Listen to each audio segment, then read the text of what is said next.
Happy New Year! Happy New Year! We're Bree and Tyler, and we're here with our 24 Days of Gaming, a retrospective part 4. Can you believe we are done? I feel like we've still been playing games every day since we finished.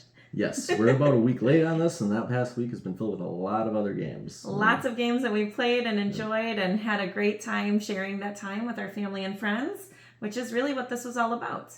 If you're unfamiliar with our 24 Days of Gaming, please feel free to watch our other videos. We're going to jump into our last part of that, of the 24 days. I'm trying to think of like the last part. It's the last quarter. That's what I'm looking for. The last quarter, yes. Yes, the last quarter. There are 6 games that we played starting on Tuesday, December 19th, which is our son's birthday. Yep.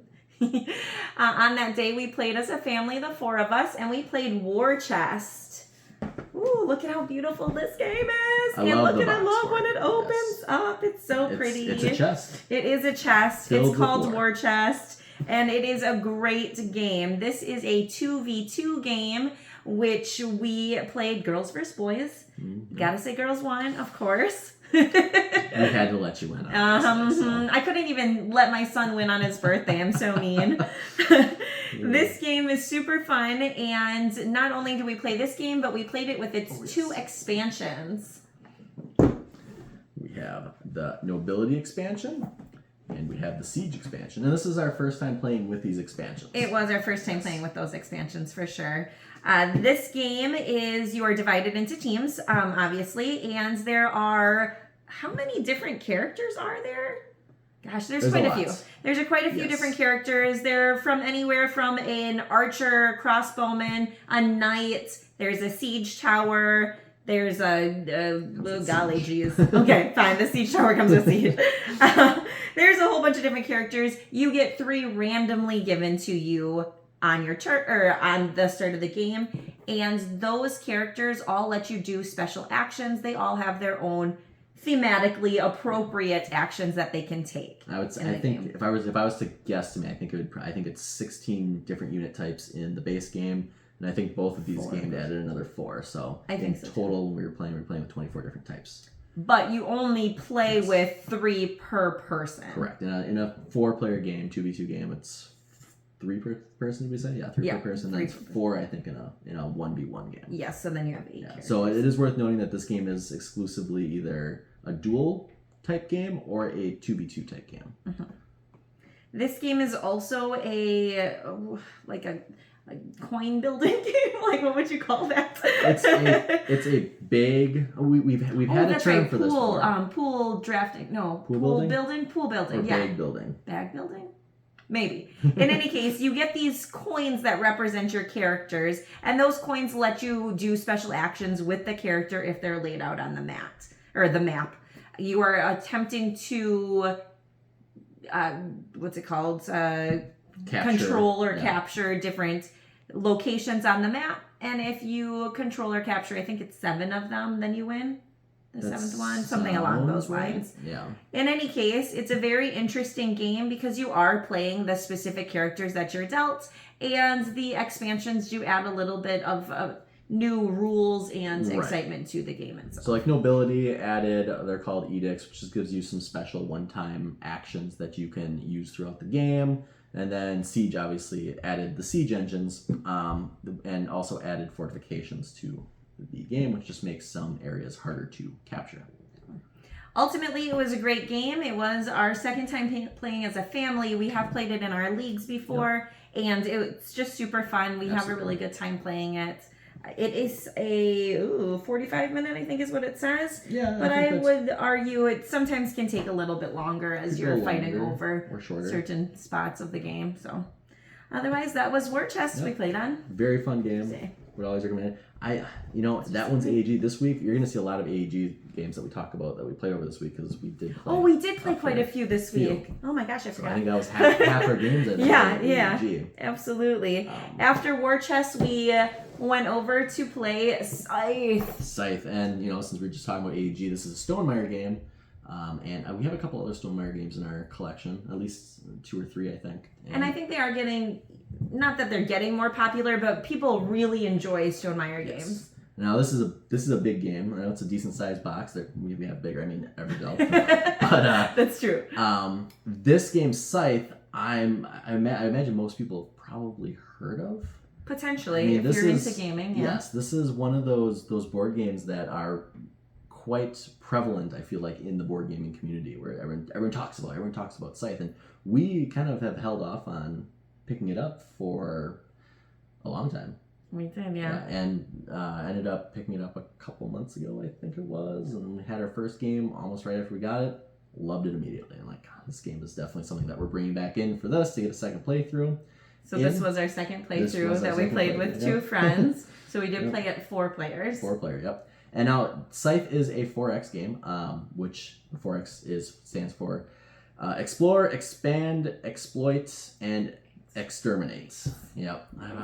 I've played a lot of 4X games in my life, and I can never remember the what they all stand for quite off the top of my head. But essentially, in this game, you have your faction. It takes place in a I won't say made up, but an alternate reality. Alternate history, 1920s kind of Cold War kind of era, and that's kind of the theme of this game. Is that there was a big battle that took place, and now this is the aftermath of that battle, and you play a faction that's trying to take advantage of that aftermath, but you don't want to actually commit too much resources, spend too much resources conquering the land around you, so it's kind of more of a Cold War style game. Mm-hmm. You're expanding from your starting territory, and your the map is I guess I should mention the map is a hex based map, and it's a pretty large map. And the hexes themselves are pretty large too. But you are expanding out from your starting location, your home base, so to speak. And actually, I think that's what they call it, is home base, isn't it? But you're expanding out from your home base, and you're claiming resources. You're building buildings on those resources. You're exploiting them with workers. You start out with 2 workers. You're throwing out up to 8 more workers, 6 workers, for a total of 8 workers. You're building mechs. Lots of different things that you're doing. You are given a player mat as well. The player mat is very similar to Villainous, in which you have a marker. You set them onto a location. You do the actions of that location, and then your next turn you have to move it to a new location to do new actions. The interesting thing about Scythe is the scoring mechanism at the end, in which case you're trying to create certain objectives, and once you achieve an objective, you'll get a star on the board. The first player to get their 6th star on the board ends the game immediately, and then you count your points. Your points are money based, and you get money based on influence and popularity and your objectives that you've scored, different things that you've done throughout the game, that 4X style component.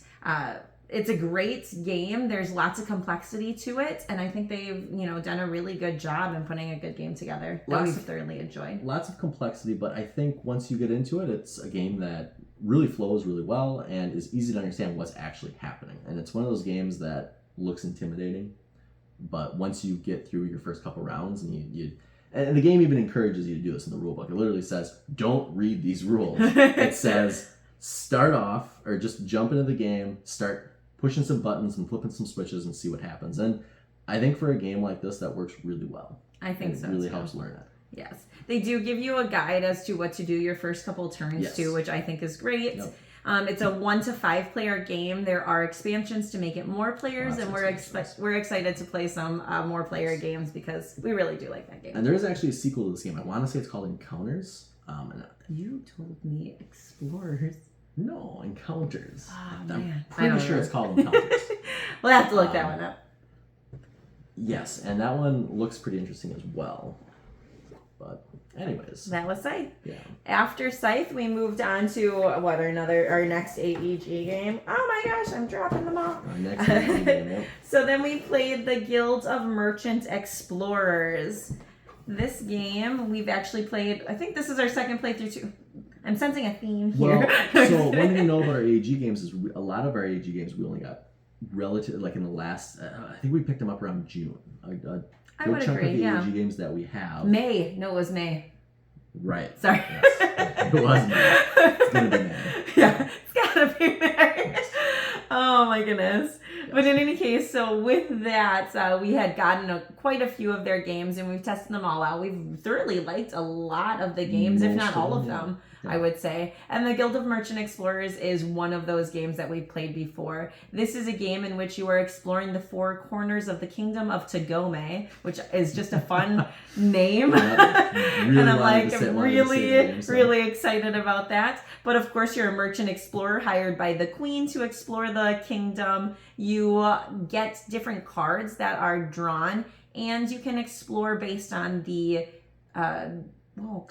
the terrain that it stays on. So it takes place over four rounds. There's 4 rounds in the game, and of the when we talk about the cards, there's only like 5 cards. Yeah, like that builds up the base. There's only 5 cards in the base deck, and once you get through all the cards, then you're done with that round. Yep. Right. So there are 5-ish cards, and they all have the different terrain. You either can explore 1 mountain, 3 sea tiles, 2 desert, or whatever they are. There is 1 other card in the first portion of the deck, which is an Act 1 card that allows each player to gain an exclusive card that lets them explore different terrain as their opponents. That card then gets shuffled back in along with the number 2 for the second round, and so on until the 4th round. So you do explore the same type of land, but then you also have that exclusive component as well. As you're exploring, you're going to look at different ruins to gain treasures. You're going to explore the different cities to connect trade routes, and explore the land to place some villages so you can explore further as you go on. All of those get you points, and whoever has the most points wins. Yeah. For anyone who's played like cartographers or explorers, I mean, that's what you're thinking when you're thinking about explorers. Yes. The games thematically and even somewhat of to the point of their gameplay are comparable and similar. Yeah. This one game, I'll say, when we first played it, was kind of a surprise hit, I think, for us. I think we were shocked how much we liked it. Maybe shocked's the wrong word, but looking at it, we were surprised. Like, we were surprised after we finished playing it, like, oh, wow, that was actually pretty good. Actually a really good game. There is one downside to the game that I'd like to state, and the maps that everybody gets are exactly the same, which isn't always bad, but since the same cards are coming out, then you're doing almost the same move as your opponents. So you could have potentially explored the same exact thing up until you get your one exclusive card. So that's the one downfall. And of course, whenever the first card was drawn, I saw what Tyler was going to do. I decided to go a different route just so they weren't the same. But I feel like that's just one part of the game that's a little bit annoying. But it still makes for a great gameplay. Yeah. And there are... Did we say 4? There's 4 different types of 4 different types of maps. Everybody has to play the same map when you're playing the game, but there are different varieties to the game, so you can play it multiple times and not have the same game. Yeah, and I don't think the fact that the maps are the same between all the players and that technically the actions that they could take theoretically through that first age could be the same is necessarily a bad thing. Yeah, it does make that first round a little dull. If that were to be what you actually did. But once you get that first card that's exclusive to you, that first action exclusive to you, everything's going to change and you're no longer going to... There are multiples of that card, though, so there is the possibility that that your opponent gets the same exact card. Is there really? I guess there is. I swear. At least they're so similar that they're almost multiple. Yes, and I would agree with that there's some similarities between that you could potentially still do the same actions, but the chances of that happening are slim, and you're going to have your own objectives based on what you can do with and those. What you want to do. But yeah, I will state that the fact that one card can change things up for you as a player so much, though, is... It's kind of surprising. Yes, it's really interesting. But when you're only talking about having 5 base cards to begin with, anyways, or 4 or 5, however many there are. It's 5. Yeah. I mean, maybe that kind of makes sense because now all of a sudden you're adding a 6 card in there, so that 1 6 card is going to really kind of change up your plan. And you look at the limited actions, the pool of actions that you have, and it's like, how am I going to explore this entire map? How am I going to get to all these different points on this map and get that stuff explored? Well, you do get it. Yeah. It's surprising by the end of that 4th round, it's like, wow, I actually covered this pretty well. Yeah, you've done a really good job. This is a 45-minute gameplay, it says. However, it's simultaneous play, so I think we've played it in under 45 minutes, if not just around that time. So the time frame on this is pretty accurate. Yeah, 45 minutes. Yeah, that's pretty good. Maybe an I think hour, we were doing 45 it an hour, in but- between different things too. So Well, yeah. Last time we played this, I think we were making dinner at Yeah. the time. So yeah. in any case, that was Guild of Merchant Explorers, another great add to our collection. Then on Friday we played Taverna. Was that Friday already? Oh my gosh. Yes, Friday already. We're on the fourth game, I think. Yeah, the fourth game of the, that sounds the about six right. that we And have, we're so. almost done with the 24 days of gaming at this point. Taverna came in Friday nights. Friday night, yep. And this is a game in which you are an innkeeper during the height of a local celebration, and you are vying for influence over various dignitaries that are coming into town for this.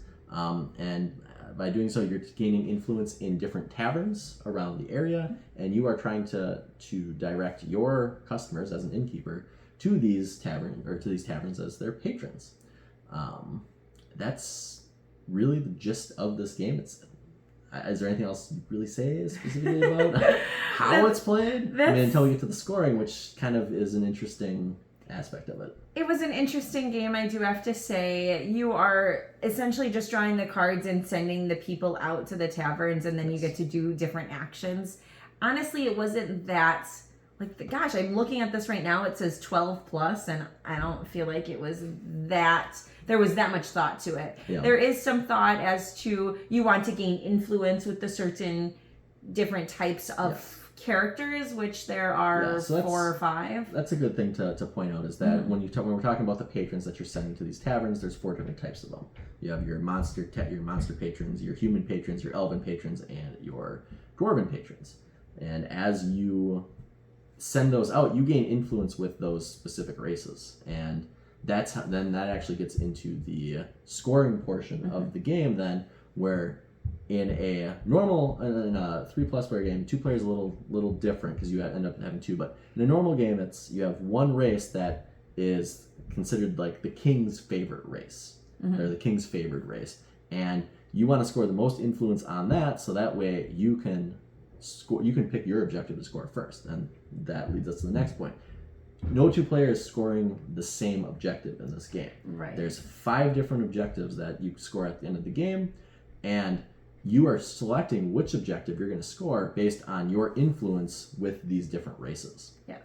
Which is very interesting, and the way that the scoring is, because there are so many things that you can do to gain points in the game. However, depending on what you do, you're going to choose the objective that you're going to ultimately score to hopefully gain you more points than your opponents. Right. And then they'll choose out of the remaining objectives which one they're going to score to gain them the most points, if that's the case. The interesting thing about that is if you are choosing first and you see that your opponent can score the most points but maybe more than you in a certain area, this happened to us, you can choose to steal that objective from them and still gain, the points that you would gain from that objective. Maybe it wasn't the most, but you are taking away quite a bit of points from them. And it's worth noting that the points that you can score for a specific objective is capped. So even if, like this happened to Bree and I, Bree had a lot of these particular aspects that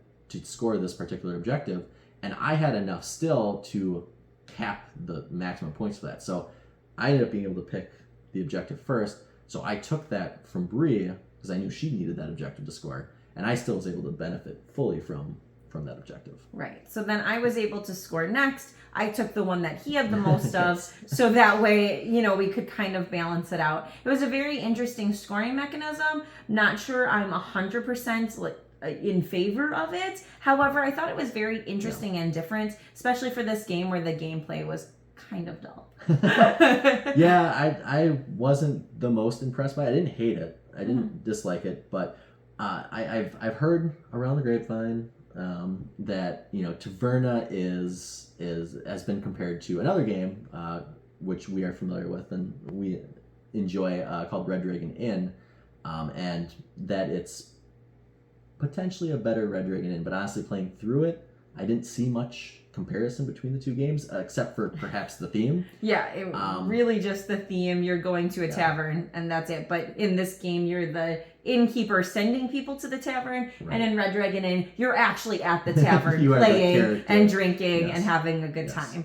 So very different games. Honestly, I wouldn't compare them at all. No. And the gameplay of Taverna wasn't as good. The only reason I bring that up is because I heard it from a couple different people. Mm-hmm. So I just felt like it was worth putting my own input on it in case anyone else has heard that. And like, I disagree with that opinion. So, and I don't even think they're really comparable games. I think gameplay-wise, they're very different games. Very different, yeah. So in any case, that was Taverna Friday night. From there, on Saturday, we moved to our second to last game in our 24 days of gaming, and that was Tiny Epic Crimes. This was our third Tiny Epic game we've played. Apparently, we really wanted to get a whole bunch of Tiny Epic games in. And again, if you're unfamiliar with Tiny Epic games, they are tiny little boxes. Yet epic games. This game, Tiny Epic Crimes, is one of their newer ones, I would like to say. This is the most recent one that we've received, yes. The most recent one that has been released, I believe. Latest release. And this one is a very Clue-esque style game. Yes. Takes place in a film noir kind of style setting. Yeah. This game, to give an overview of it, it's very similar to Clue, except for instead of traveling through a mansion where you are in Clue at the different locations, you're exploring a city and the different city blocks. At those blocks, there are different mobsters that you're going to apprehend and gain evidence. In Clue, you're looking for a person, place, and thing. Gonna say, so location, what have you. In Tiny Epic Crimes, there's actually quite a few different evidence that you're trying to gather. So the evidence, there's 5 different ones, yes. You're trying to narrow it down between their gang. So you have the Red Rhinos or the Blue Bees. I did have to pull this out because it's a lot to remember. You needed to figure out their ranks. So are they a boss or an underboss? Their forensics evidence they left behind at the scene. So they either left footprints or fingerprints behind. I'm like, ooh, it's a thumb only. The getaway vehicle that they took, and then the weapon they used. What's very interesting about Tiny Epic Crimes is they have 16 suspects, and each of the suspects gives you all of those answers. So, maybe they were the Red Rhino that was a boss who used a motorcycle as a getaway, and it gives it down to you. So you can narrow down the person that is the murderer in this game. As you complete different sections, you gain more and more clues, so you can figure out, the suspect or the murderer, they left fingerprints behind, so you can eliminate all the other suspects that don't leave their fingerprints behind. One thing I think that's important to note about those clues, though, is not everyone's getting that information. Only one person is getting that particular clue revealed to them. And now there are mechanisms throughout the game that allow you to look at a piece of evidence that someone else has obtained. So it is very different to Clue as to you're finding out the different evidence. You're not finding out, what suspects other people have. There is that aspect to it. Yes. So not only is there the evidence that you're collecting, or you or other players are collecting, but there's also suspects that you can eliminate, much like Clue, in that if you get that suspect, they're not they're not in the murder envelope. They're not the murderer. So. Exactly. So I thought it was very interesting. The other difference between this game and like a Clue style is, I'm going to say this is a similarity. There's a time clock in the Clue that we played, and on the 8th one, somebody just dies, which is interesting. This one is a time clock as well. You have 48 hours to solve the murder. Right. So each action that you take takes a certain amount of time, and that's how you determine how many rounds there are, what you're playing. So that's a similarity. The difference between, and gosh, now I lost my train of thought because I thought about that. and kind of to talk about that particular aspect of it more, where there is that tension, that pressure mechanism in both Clue and Tiny Epic Crimes. Clue, I would say, it's just kind of there to make sure the game doesn't go too long. It's not really something you're thinking about too much. But in this game, it is part of every decision you are making, because you want to maximize the things that you can do before you run out of time. And the time that you can do it, I forgot about the day versus night. There's a day cycle, a night cycle, only certain actions you can take in each cycle. And so interesting. The more time goes on, the more events that are cropping up. And these events, that was the thing I was going to say. It was the events. More and more issues for more complications for you. So there are, again, it takes place on a city block, and in a city, in this game, you're a police officer who is not only trying to solve the murder, but also stop the events that are happening in the city. You know, maybe there is a protest that is something, or there's a fire or something like that. So you're trying to also thwart, is that the right word? The events that are occurring in the city and solve the murder at the same time. And I think that just gives you so much more anxiety. It adds a lot of tension. There's a lot of tension. But I think it brings in new dynamics to a Clue-esque style game that I thought was very interesting. It kind of makes you feel like you're more in the action than just going to various rooms. I mean, everybody likes Clue, but it is kind of lame. Like, I mean, if you think about it, the gameplay is lame. Clue is a very methodical game. Yes. You are, I mean, I've played Clue enough times, you've played Clue enough times. You have a strategy and you stick to that strategy. Right. And it's very methodical on what you're doing. This game, you can't apply that sort of methodicalness because you need to not only try and find evidence, because evidence is going to be the key information that helps you narrow this stuff down, but you also are balancing that time collecting that evidence with preventing these events from escalating. Because when they escalate, you lose access to alibis. And evidence. And so some suspects get eliminated from your list of alibis, and now all of a sudden you have less information to draw upon. Now, the evidence is always going to be available for you to collect, but I mean, we only ended up collecting, what, 3? I think we only collected total clues? Yeah, 3. Yeah. And what's interesting about this game is you can have multiple winners. So in the time that we played with our son Ronan. He and I both were able to narrow down and find the correct murderer, but unfortunately, I did not. Somebody did not but, over here. I mean, for me, it came down to I was missing one of the pieces of evidence that you guys had, and what unfortunately, like for me, it came down to the rank. There was one rank where if it was, not the rank, the gang. There was one gang where if it was that gang, and I ended up finding out it wasn't that gang from one of the clues that I got from someone else. Mm-hmm. But the suspects I had, or alibis for, I could have gotten suspects.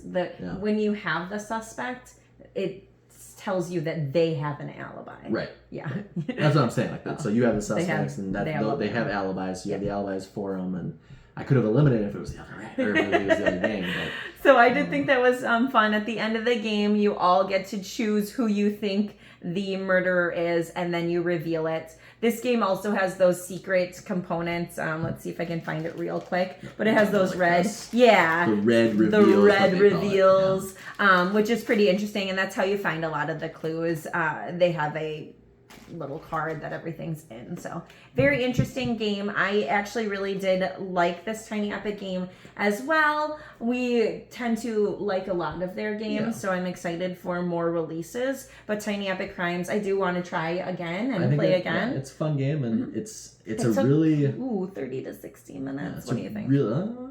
I would say it's pretty. I mean, you were arguing. I mean, it's 48 hours, but but it's a fun take on Clue. It's definitely a different Clue, and I think it adds a lot to that kind of gameplay, that style. Agreed. Last game we played then. Another AG game. Oh my gosh. Yeah, it was like every other. This is the week of AG. It was. It really was. And that's okay. And also the week of we're playing this game for the second time. We played this game, and this game is called, The Captain is Dead. I want to read the back. It's just so fun. It says, you are in the last 10 minutes of your favorite sci-fi TV show, but this time things have gone so badly that the captain is dead. Yeah, so this is a cooperative game, but this game throws you right into just a massive mess. Disaster. Things are not like other co-op games I've really played, things are not just escalating. Things have already escalated.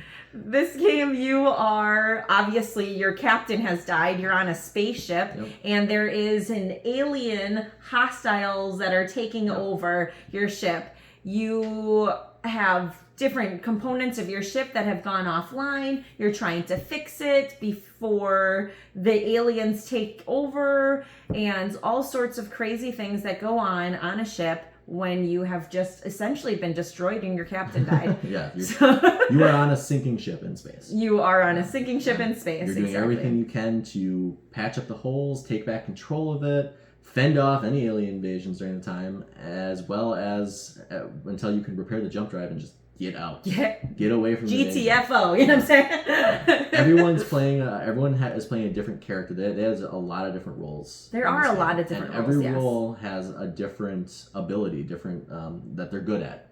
And they have different skills. And that's the resource in this game that you're mostly worried about is skills. Mm-hmm. And you'll collect skill cards, and those skill cards are very generically just like command, tactical, science, engineering. And those skills let you do different things in the game. But, this is another game that has a big time component to it. And as time goes on, the longer you're playing, the harder things get. There's events in it, just like Tiny Epic Crimes. And those events add different things like alien attacks, aliens boarding your ship, things going offline. That kind of thing. Teleporter. And those events are lined up to escalate. So if you don't, as you are playing every round, a new event's added, and not only every round, it's every person's turn. Right, every turn. Sorry, I misspoke. You're absolutely right. Every person's turn, every individual turn adds a new alert, is what they call them, and things get worse and worse and worse. And I'm actually, we won. First time we played this, we did not win. We lost horribly. I think we spent like an hour figuring out the rules, right, and setting up. Which I do want to say, I don't feel like the rules are that great in this game. Unfortunately, they're just not that they're not written well, but they're more confusing than I feel like they need to be, because the game itself is not that hard.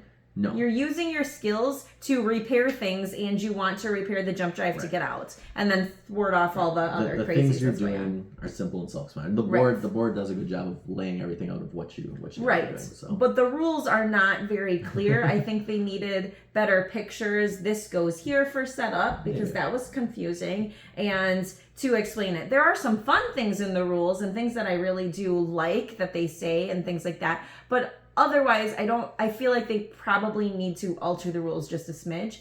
Clear them up a little bit. Right, just to clear it up a little bit. Mm-hmm. Yeah. But, I mean, I think it was so much fun playing. We played with 1, 2, 3, 4, 5. Because it was you, me, my sister, brother-in-law, and our niece. 5. So we all played, and all of us were... It was going down to the wire. We were in the highest... No, not yet. We were still in orange. We're still in orange? I think okay. we're still in so they orange. have 3 levels of alerts, the yellow, orange, and red. I think we're at the end of the orange deck, though. I think I remember we looked after we beat it at the next card, and the next card was going to be we were dead. Like it was. Oh, it was just the game ender one. Yeah, if we could not prevent that, then it would be a game ender. There's one card in the game that just ends it, which I mean you can play with or without that card, because I can understand where people would get frustrated with that. Stop it. You can stop it. There is a way to prevent it. So it's not like, oh, you drew this card, game's over. You do have a way to prevent it, but you just have to. Whoever's drawing it needs to have the skills to do so available at the time to do it. And you do have, some time to figure it out sometimes, but I think it's very interesting that the skills, you're sharing skills with your teammates. And it's funny because when you're, on a ship that you're trying to repair something, let's say you need to repair the jump core. Well, you need engineering skills to do that. Mm-hmm. And it's funny that you could potentially talk someone through that, with the comm system, and that's why you can share those skills. And they reflect it in the game, which I think is great and kind of fun and just a different aspect. Very smartly designed, very difficult game. Very difficult co-op. There was one moment, like it was near the end, like we had our Echo was playing. I don't remember why. Right. I think it was playing Christmas music. It was Christmas Eve. Yeah. Then all of a sudden it went to switch to classical music for whatever reason. and Tchaikovsky came on. It was the Sleeping Beauty. It was so movement. great. And it all of a sudden, like, we heard it kick in, and we were like at this really tense moment, and the music got really tense. And then we were close to the end, and we're like, oh, we're gonna make it, because we weren't sure. There was a point in time where like I don't know if we're gonna make it. And like, oh, we're gonna make it, and we made it. And as soon as we realized that the hope was there and we were gonna make it, the music kind of became more triumphant. Yeah, like, it was great. What is going on? Honestly, this game needs a soundtrack. That's what I'm saying. Because it made it so much more fun. We were just playing with some music. That was just complete luck of the way it played out. And yeah, they need some kind of intelligent listening. Like, I don't know. I mean, I go listening. You know what they say. It's possible. But otherwise, that was a great game that we played on Christmas Eve to wrap up our 24 days of gaming. Yeah, it was a good way. I'm glad we it was a good way to end, for sure. Yeah. Oh my gosh, can you believe that it's already over? We're done with our 24 days of gaming. I think we've still played a game every day since. We played a lot of games between Christmas and New Year's, for sure. We did. We really did.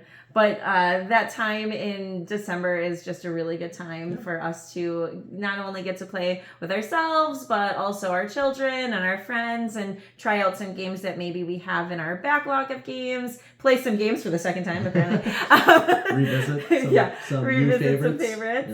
Yeah. We do want to talk about our favorite game of this section. Oh my gosh, why can't I ever think of the quarter? Yep, this quarter, which I honestly, it's hard to decide sometimes, because I do really enjoy almost all the games that we play. I would say that Taverna was my least favorite. I would agree with that one too. And it's not a game I would not play again, but out of all the games here, like, it lacked, I think, the most exciting gameplay, the most tense gameplay. I mean, Tiny Epic Crimes and The Captain is Dead definitely offer a lot of tension. Yeah. And they get your blood flowing, for sure. I would say of these games, though, my favorite probably Scythe. Really? I told you that. He just doesn't believe that I like the game. I know you like it. I just wasn't expecting you to pick that. I thought maybe you'd have gone with Tiny Epic Crimes. That was also, it's a very close second, because I really did. I thought, I am not the biggest fan of Clue. I'm just going to put that out there. It is not, I know everybody can be like, oh my gosh, but it's not my favorite game of the, when did that even come out? I mean, I'm sure it came out a long time ago, but when we were, when we were kids, it's not like my favorite game. For a long time. Probably longer than we've been. Well, that's what I'm saying, but like, that style of games that all came out around that time, right? Yes. Whenever it came out, I'll have to look that up later. It's not my favorite. But Tiny Epic Crimes just gives you so much more. It is more, and it definitely is a much tenser game than Clue is. And that's kind of my biggest beef with it, is that in Clue I can be methodical, and I have control over what I'm doing. If I'm taking the notes the way I need to take the notes, it's just I know what I'm doing in Clue, right? I feel like I knew what I was doing in Tiny Epic Crimes. Yeah, you know what you're doing in Tiny Epic Crimes, but there's a lot more distractions going on in there. I know, it's so fun. And it is fun, and Clue's also fun. But I didn't say it wasn't fun. It's a Clue-esque game, like we said, that builds upon Clue, and I like what it adds to Clue. But sometimes you just want to be able to sit down and work through a mystery and figure it out, right? There's a lot of other elements that can interfere with that in Tiny Epic Crimes. Fine, but still one of my faves. Yes, I thoroughly enjoyed it as well. But like I said, I really enjoy Scythe. I think it is a great game. It's fun. It's interesting. There's lots of different components, moving parts, and I love those kind of games. I like when my brain gets to think in that kind of manner. There's a high production quality to it, and there's a lot to do, a lot of depth, a lot of strategy to it. But it's also, I think, easy enough to teach to somebody. I mean, it'll be a little bit to get them through it, but I think once you get through those first couple rounds for any new players, they begin to understand it. But it does say in this game, in the rulebook, it does say, don't expect to win. Don't try to win your first game. Use your first game to learn. Yeah. And I know, and it should be obvious, Scythe is also my top pick for this week. The first time we played it was like a month ago, and it was in November, I think. Now it's 2 months ago. I fell in love with it the first time we played. I'm like, we got to get this out again. And that's why I threw it on our list for 24 days of games. Like, I want to get another playthrough of this in, because it was a good game. Like, really, like, instantly one of my top games for sure. And I can see why it's such a I can see why it's such a popular game in the board game community. Yeah. So, I agree. It's a good game. So overall then, if we want to talk about the whole 24 days, all 24 games that we played. You expect me to remember 24 games that we No, I don't played? even remember all 24 games that we played. Honestly, though, I have a really good memory. I probably could give you them in order, but let's probably... let's not test me there. So let's see, we had Coats and... So in any case, out of all 24 games... What is your favorite from that? I mean, I don't even know. It's hard to choose. There was a lot of games that I really enjoyed. There's very few games that we played, that I didn't over enjoy. These 24 days that I would like, I think there was maybe a couple that's like, I don't know if I'd bring this to the table again, but if someone wanted to play it, I would be more than willing to play it. I don't think that we had any that was worse than that. I was like, no, I'm not touching this game. Yeah, nothing that I was like instantly throwing the garbage. I mean, I never think that about a game, but... like Rome in a Day, that one was really fun. You just love that game so much. And I don't disagree with you. It's just like surprising to me that such a simple game or whatever is one of your favorites. And I knew that's where you were going to go with that comment. And that's exactly, and I think that's part of what I like about it is if you know me as a gamer, I like the bigger, you like Scythe, you like deeper experience that some of the heavier board games offer, and I tend to stray towards those. And Rome in a Day kind of surprised me in what it offered in such a small box in such a quick playtime. It's quick to set up. There's very little setup to it, and it plays through unfalteringly in 15 to 30 minutes. It's really not surprising. If a game of Rome in a Day takes you longer than 30 minutes, I'd argue in 25 minutes. You played something wrong, man. You're doing something wrong with that game. But I did really enjoy it. I don't know if I necessarily say it was a really good one. Arborea is another game I really want to revisit. And was it a game that you liked to play? I liked playing Arborea, and it's a game I really want to revisit because it's hard to judge a game after one playthrough. That's fair. And I have nothing negative to say about Arborea. Really?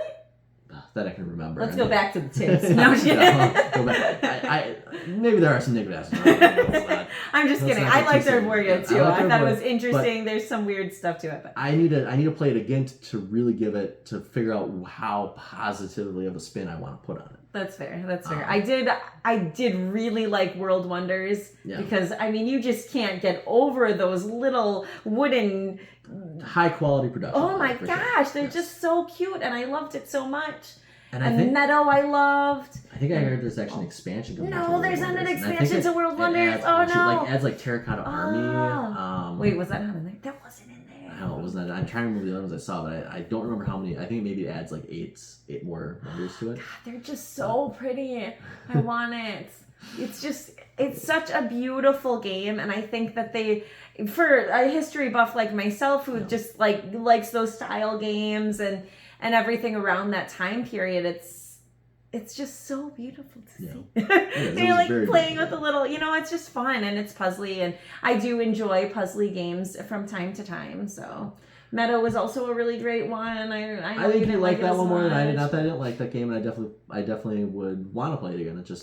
It didn't click as well with me, I don't think. In the end, though, I think Scythe is my top game of this. I'm trying to remember. We played Namiji was really fun. Yep, Namiji was fun, but it was prequel game. Yeah. Takedo. Takedo. That one also is really fun, and Namiji changes that up a little bit. But... we don't have them behind us. Oh gosh, I always love Everdell, so that's always a good one. Yeah. I don't know if I'm thinking of a brand new one that we played, I'd probably swing towards World Wonders or something, because that was our first playthrough of that game. If I'm talking overall, I don't know. Yeah. Oh, it's too hard to decide. Like I said, I'm gonna stick with Scythe, and I kind of expected that going into this because the first time we played it, I was like, yeah, this game is awesome. Let's play it more. Okay, I think we're going to head out and play Scythe again. All right, let's do it. In any case, that wraps up our 24 days of gaming. We are going to remain on this channel and do alternate videos for you, going more in depth into some games as we get ready for League starting up in the end of February. I think we're going to start trying to churn out some more in-depth tutorials for those who participate in our leagues to view, so that we have an easier access and maybe a little bit better understanding going into playing those games those nights. Yeah, and just more in-depth fun with the games, maybe do some other types of videos as well, as we just kind of go over different games in our collection and the fun that we have playing games. Yeah, absolutely. Any case, that wraps up our 24 days of gaming and this nice fun holiday season. Thank you guys so much for tuning in.